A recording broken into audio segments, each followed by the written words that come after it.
రైతుల రుణమాఫీ కానీ రైతుల ఆత్మహత్యల గురించి కానీ మాట్లాడే నైతిక విలువ కానీ అర్హత కానీ హక్కు కానీ వైఎస్ఆర్ కాంగ్రెస్ పార్టీకి మరీ ముఖ్యంగా వైఎస్ రాజశేఖర రెడ్డి గారికి వైఎస్ జగన్మోహన్ రెడ్డి గారికి లేదని చెప్పి సందర్భంగా నేను స్పష్టం చేస్తున్నా.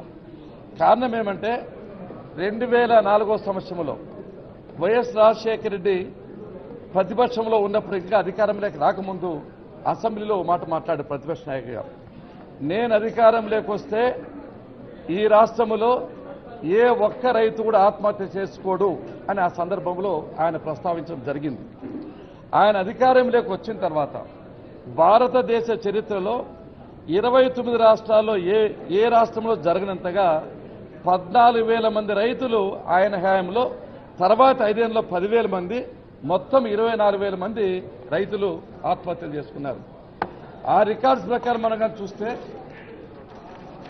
2004 సంవత్సరంలో 2,666 మంది ఆత్మహత్య చేసుకున్నారు. 2005 సంవత్సరంలో 2,490 మంది ఆత్మహత్య చేసుకున్నారు. 2006 సంవత్సరంలో 2,607 మంది ఆత్మహత్య చేసుకున్నారు. 2007 సంవత్సరంలో 1,797 మంది ఆత్మహత్య చేసుకున్నారు.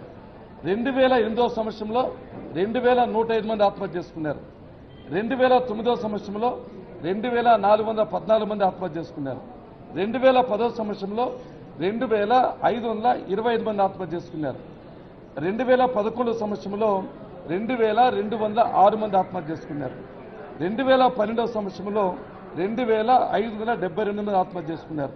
2013 సంవత్సరంలో 2,630 మంది, అనగా 24,012 మంది ఈ 5 ఏళ్ల లోపల ఆత్మహత్య చేసుకున్నారు. అంటే ఆంధ్రప్రదేశ్ను ఆత్మహత్యల ప్రదేశ్గా మార్చారు. రైతు రక్షక ప్రభుత్వం కాదు, రైతు భక్షక ప్రభుత్వంగా ప్రవర్తించింది. అంతేకాకుండా కేంద్ర ప్రభుత్వం రుణమాఫీ చేయాలని ఆలోచన చేస్తే వైఎస్ రాజశేఖర రెడ్డి గారు లేఖ రాస్తూ బ్యాంకులు దివాలా తీస్తాయి, రైతులు సోమరిపోతులు అవుతారని చెప్పి ఆ రోజున ఆయన చెప్పడం జరిగింది. అంతేకాకుండా తండ్రిని మించిన తనేడు జగన్మోహన్ రెడ్డి గారు, ఈయన ఎలక్షన్ మేనిఫెస్టోలో కూడా రైతు రుణమాఫీని పెట్టేందుకు సహాయం చేయలేని వ్యక్తి ఈ రోజు ఏ ముఖం పెట్టుకొని ఈ రైతు రుణమాఫీ గురించి మాట్లాడతారో నాకేది అర్థం కాలేదు.